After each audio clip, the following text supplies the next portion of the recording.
नमस्कार मित्रांनो.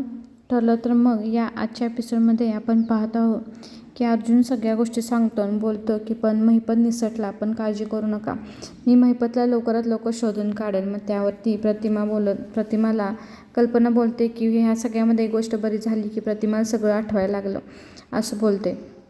तसं बोलल्यानंतर प्रतिमा म्हणते, हो मला सगळं आठवत होतं, पण त्या ॲक्सिडेंटची रात्रच आठवत नव्हती. पण त्यावेळी अगदी मला जेव्हा महिपत माझ्यासमोर बंदूक घेऊन उभा राहिला होता तेव्हासुद्धा मला आठवलं नव्हतं. पण जेव्हा मी पळत पळत जाऊन एका खड्ड्यामध्ये लपली होती आणि त्यानंतर महिपत सेम त्यावेळी जसा माझ्यासमोर उभा राहिला होता मला मारायला, इतक्या वेगात रागात, ते मला त्याच वेळी माझ्या डोक्यात लख्ख प्रकाश पडला आणि मला स्पष्ट महिपतचा चेहरा आठवू लागला. तेच तिची ती धडपड, तेच मला मारण्यासाठी तिची ती धडपड, ते जळकं लाकूड, हे सगळं मला स्पष्ट आठवलं. त्याचा चेहरा मला आता स्पष्ट आठवला. काय माहिती त्यावेळी माझ्या काय कुठनं एवढी स्फूर्ती आली होती, एवढं कुठनं धाडस आलं होतं आणि मी तिथे जाऊन हे सगळं धाडस केलं होतं अशी ती म्हणायला लागली. तर यावरती सायली बोलते, खरंच प्रतिमात्या, तुम्ही खूप मोठं धाडस दाखवलं आहे. मी तुमच्यासोबत होतेच, मी तिथे आलेच होते, पण तुम्ही खूप मोठं धाडस दाखवलं आहे. तुम्ही ते जळकं लाकूड घेऊन एवढं मोठं धाडस दाखवलं होतं. तर यावरती प्रतिमात्या बोलते, हे मी एकटीनं केलं नाही बरं का, सायलीची मदत होती, सायली माझ्याबरोबरच होती ना, सायली तिथे मला लगेच वाचायला आली होती आणि तिने मला खूप गोष्टी शिकवल्या, म्हणून तर माझ्यामध्ये ते बळ आलं होतं. मग तिने सांगायला सुरुवात केली की कशा पद्धतीने प्रतिमाने सांगितलं की सायलीने मला कशा पद्धतीने शिकवलं होतं की माझ्यावरती जर महिपतनं हल्ले केले, कसे समोरून हल्ला केला, बंदुकीनं हल्ला केला, की कशा प्रकारे प्रतिकार करायचा, हे सगळं मला त्यावेळी आठवलं आणि सायलीने शिकवल्याप्रमाणेच मी केलं असं ती सांगत असते. इकडे प्रिया तर नागराजला बडबडत असते, काय झालं, तो महिपत गेलाय कुठं, मला तर असं वाटतं तो मुद्दाम तुम्हाला अडकायचा प्रयत्न करत आहे. तर यावरती नागराज बोलतो, काय पण बोलू नको, असेल तो तिथंच कुठं, तर त्याचा कॉन्टॅक्ट मला झाला नाही, तो पहिला फोन मलाच करणार आहे असं तो म्हणत असतो. तर प्रिया म्हणते, ते तसं नाही, मग तो तुम्हाला जंगलात सोडून का गेला, आता जर तो पोलिसांना सापडला तर सगळ्यात पहिलं नाव तुमचंच सांगणार आहे की तुम्हीच दिली होती ती ऑर्डर म्हणून ह्याच्यासाठी ॲक्सिडेंटसाठी असं म्हणत असते. तर त्यावरती तो म्हणतोच, थांबनीच फोन लावून बघतो त्याला. तर फोन लावायला जातो तर काय होतं, फोनच त्याचा लागत नाही. तर प्रिया बोलते, काय झालं, फोन लागत नाही, काय तुम्ही काय मूर्ख आहे का, काय मला कळत नाही, तो मूर्ख आहे का सांगा, पोलीस मागावर असताना फोन चालू ठेवायला, त्यानं फोन बंद ठेवणार असणार आहे. पण तुम्हाला सांगते मी, त्याला आपल्याला लवकरात लवकर शोधला पाहिजे, पोलीस त्याच्यापर्यंत पोहोचायच्या आधी आपल्याला त्याच्यापर्यंत महिपतपर्यंत पोहोचलं पाहिजे, नाहीतर आपलं काही खरं नाही, तो सगळ्यात आधी तुमचंच नाव घेणार आहे पोलीस स्टेशनमध्ये असं तो म्हणत असतोय. त्यावरती नागराज मात्र इकडं फोन लावायचा प्रयत्न करत असतो, पण महिपतचा फोन काय लागत नसतो. पण नागराजला खात्री असते की महिपतनं त्याला काय फसवलेलं नाही, महिपत तिथंच कुठे तर असणार आहे आणि आमच्या दोघांचा कॉन्टॅक्ट झालेला नाही. पण प्रियाला मात्र पूर्ण खात्री आहे की महिपत तिथून निसटला आहे आणि त्याने नागराजला तिथंच तसं ठेवलेलं आहे. ती मात्र त्याला जास्त चिडवायचा प्रयत्न करत आहे. ती बोलत होते, हे बघा, महिपतला आपल्याला लवकर शोधलं पाहिजे, महिपत काय करणार, त्याला पोलिसांना पकडलं की तो पहिलं नाव तुमचं घेणं आणि तो बाजूला होणार ना. त्यानंतर इकडे प्रतिमा बोलते, खरंच प्रतिमाला बोलत असते कल्पना, आता एक काम कर, आता तू इथंच थांब आणि जेवण करून जा. तर यावरती इकडे हिला बोलते, चल आता पटकन आपण जेवणाला घालूया असं कल्पना बोलते. कल्पना तसं बोलल्यानंतर इकडे रविराज बोलतात की नको, प्रतिमा खूप थकलेली आहे आणि आम्ही आता घरी जातो. तर त्यावरती आपले बोलतात तो हे अर्जुनचे पप्पा की काही नाही, आता कुठंही जायचं नाही, प्रतिमाही कुठं जाणार नाही, तुम्ही दोघे इथेच फ्रेश व्हा आणि विश्रांती करा आणि जेवूनच मग जायचं असं ते सांगतात. आता त्यावरती हे आपल्या आता अर्जुनची आई आणि हे जेवण करण्यासाठी गेलेले असतात. त्यानंतर आपण पाहतो काय हे फ्रेश होऊन आलेले असतात आणि यावरती रविराज म्हणत असतो, मी आधी ना फोन करून सांगतो सुमनला, कारण की ती वाट पाहत बसली असेल, काळजीमध्ये असेल, म्हणून ती इकडे फोन लावतो. फोन लावल्यानंतर मात्र सुमनचा पट्टा चालू झाला, अहो तुम्ही कुठे आहे भाऊजी, आणि प्रतिमा वहिनी कशी आहे, सायली अर्जुन कसे आहे, तुम्ही घरी का आला नाही, मला झोप लागली नाही, रात्र मी हॉलमध्ये फेऱ्या मारून रात्र काढली आहे. तर यावरती रविराज बोलतात की अगं थांब सुमन, किती प्रश्न विचारणार आहेस. तर यावरती ती बोलते, हो सॉरी भाऊजी, बोला तुम्ही असं बोलते. तर त्यावरती रविराज बोलतात, काळजी करू नको, आम्ही सगळे नीट आहोत आणि इकडे आम्ही पुन्हाईच्या घरी आहोत, जेवण खाऊन आम्ही थोड्या वेळ येऊ. तर त्यावरती तो विचारतो, नागराज कुठे आहे, त्याला फोन दे असं म्हणल्यानंतर ती बोलते की ते नाहीत घरामध्ये. तर त्यावरती रविराज बोलतो, घरी नाही म्हणजे कुठे गेला तो, रात्रभर घरी आला नाही का. तर त्यावरती ती बोलते, नाही ते नाही का ठाण्याला गेले होते तेल द्यायला, मग ते आले होते आणि परत त्यांना काय आठवलं म्हणून गेले. तर यावरती रविराज म्हणतो, काय यासारखं आठवत असतं, थांब मी त्याला फोन करून सांगतो. तर यावरती सुमन बोलते, नको तुम्ही काय फोन करू नका, काळजी करू नका तुम्ही इकडची, माझं मी बघते, उशीर आला तरी चालेल, इकडची काय काळजी करू नका तुम्ही, प्रतिमा वहिनींची काळजी घ्या असे सुमन बोलते. असं तिनं ते थोडक्यातच काय टोलवाटोलीच उत्तर दिलं होतं. त्यानंतर इकडे प्रिया म्हणत असते, मग तुम्हाला आता काय सांगायला हरकत आहे, सांगते काय ना, माझी एक मैत्रीण सावीन, तिला ज्याच्याशी लग्न करायचं आहे ना त्याचा साखरपुडा चालला आहे आणि तिनं मला मदतीला बोलवलं आहे. तर यावरती नागराज बोलतो, जा की, तुला आता ही दुसऱ्याची मदत करण्याची लईच हौस सुटली आहे.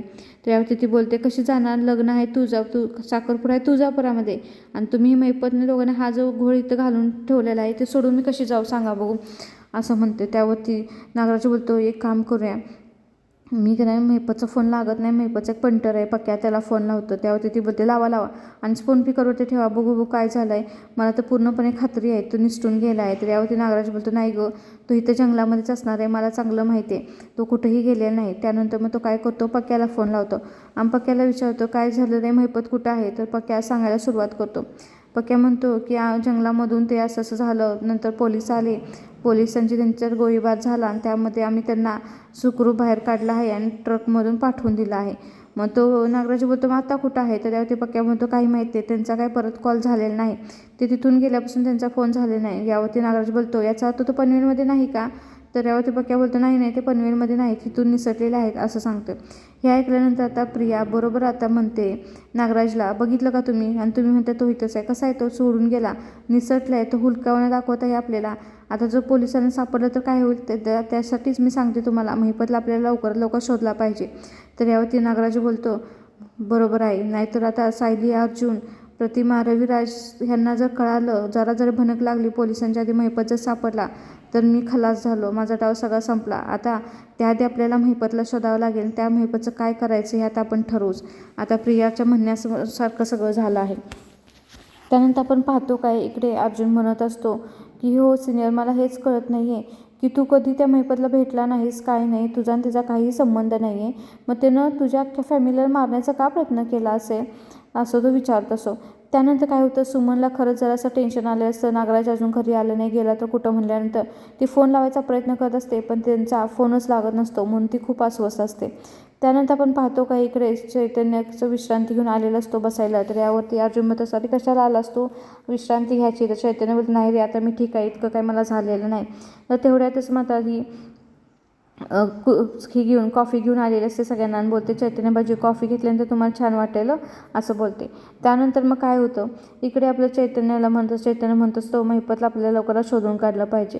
आणि त्यानंतर त्यांचा विषय चाललेला असतो आणि कॉफी घ्यायची चालली असते. त्यानंतर आता काय झालेलं असतं, नागराजला मात्र प्रियाने घरी सोडायला आले सत्य. नागराज बोलत असतो, येतेस का तू आतमध्ये. तर प्रिया बोलते, कशाला, असं इथं माझं माहेरपण करायला आहे तरी कोण, आणि जरी असलं तरी त्यांचे 17च्या 60 प्रश्न ऐकण्यापेक्षा न आलेलंच बरं, तुम्हीच जावा घरामध्ये, असं म्हणत असते. आणि नीट उतरा आणि त्या पायाला काय बाम लावा आणि काळजी घ्या, असं म्हणत असते. आणि त्यानंतर म्हणते, काही करून आपल्याला तुम्हाला सांगते, लवकरात लवकर महिपतला शोधलंच पाहिजे. तर त्यावर तो हो ठीक आहे. आणि त्यानंतर तो गाडीतून उतरतो आणि आता प्रिया त्याला सोडून तिथून निघून गेलेली असते आणि तो आता घरामध्ये चाललेला असतो. सुमननं मात्र प्रियाला पाहिलं नसतं की ती सोडायला आलेली असते. त्यानंतर आपण इकडे पाहतो काय, अर्जुनचा डाऊट तोच असतो की असं कसं झालं. मग हे आता आपल्याला कळणार तरी कसं, महिपतनं कन्फेस केलं आहे पण ते कोणाच्या सांगण्यावरून केलं हे कळणार कसं, असं तो म्हणत असतो. तर यावरती मात्र सायली बोलते, खरंच काय सांगू का तुम्हाला, त्याने सगळं सांगितलं होतं, अक्षरशः त्याला पूर्ण गॅरंटी होती की तो प्रतिमा त्याला ठार मारणार, म्हणून तो सगळं खरं सांगत होता. तर यावरती इकडे रविराज म्हणतो, बरोबर आहे, आता आपल्याला कळालं आहे, पण हे ना कुणाच्या सांगण्यावरून केलं हे आपल्याला कसं कळणार, म्हणजे अर्जुन सायली कसं झालं आहे, मी माझ्या रस्त्याच्या खूप जवळ आलेला आहे, पण मला समजायला पाहिजे हे कुणी घडवून आणलेलं आहे. तर सायली म्हणते, तेच सांगते तुम्हाला, महिपत पूर्णपणे सगळं सत्य सांगणार होता, पण काय झालं, तेवढ्यातच ना एक गुंडा आला आणि तो प्रतिमा तिथे हल्ला करणार, म्हणूनच मी तिथे गेली आणि त्यामुळे तो सांगता राहिला. इकडे मात्र नागराजला बायको म्हणत असता, हो काय झालं तुम्हाला, का लंगडते तुम्ही, इतकं का लागले तुम्हाला, होता तर तुम्ही रात्रभर कुठे, असं प्रश्नावर प्रश्न विचारत असते. त्यानंतर म्हणतो, मला बसून दे तर, थांब की जरा, मला बोलून तर देशील का, काय का तुझंच चालू केलं आहेस. त्यावेळी ते बोल, काय झालं ते सांगा.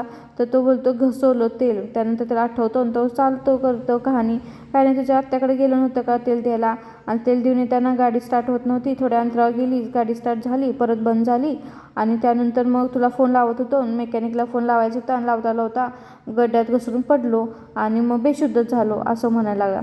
असं म्हणल्यानंतर सुमन बोलते, काय बेशुद्ध झालं तुम्ही, मग मला फोन करायचा नाही का. तर यावरती तो बोलतो, बिंडो कायस काय तू, बेशुद्ध झाल्यानंतर मी कसा फोन करणार तुला, त्यानंतर मला हॉस्पिटल नेलं, मी रात्रभर ॲडमिट होतो. तेव्हा ती सुमन म्हणते, काय रात्रभर ॲडमिट होता? असं करून पायावरती हात ठेवलेला असं. मी तुम्हाला चहा देऊ का, कॉफी देऊ का, असं म्हणत असते. तर त्यावर ती नागराज बोलतो, मूर्ख आहेस काय तू? आधी काय तर त्याच्यावर लावायला बाम बीम स्प्रे बी. आणि तर सुमन म्हणते, अहो रात्रभर तिथं हॉस्पिटलमध्ये ट्रीटमेंट केली असेल ना तुमच्यावरती. तर तो बोलतो, लई शहाणी होऊ नकोस, मला जास्त प्रश्न विचारू नको. मी तिथं रात्रभर बेशुद्ध होतं, मग त्यांना कसं माहिती माझ्या पायाला लागले? ते तुला सांगितले ते कर, असं बोलतो. सुमन आता स्प्रे आणायला जाते. इकडे मात्र रविराजला म्हणत असतो, नागराजचं काय चाललेलं असतं काय माहिती, रात्रभर घराच्या बाहेर होता, मला लवकरात लवकर घरी जायला लागेल, सुमन एकटी आहे, असं रविराज म्हणत असतो. काय चाललेलं असतं, तसलं उद्योग त्याचे चालले असतात रात्रभर बाहेर, मला काहीच कळत नाही. त्यानंतर इकडे चैतन्य म्हणत असतो, आपल्याला हे सगळं माहिती पाहिजे असेल तर आपल्याला महिपत सापडणे खूप गरजेचं आहे. महिपत सापल्याशिवाय आपल्याला समजणार नाही की तुमच्यावरती हल्ला कोण करत होतं.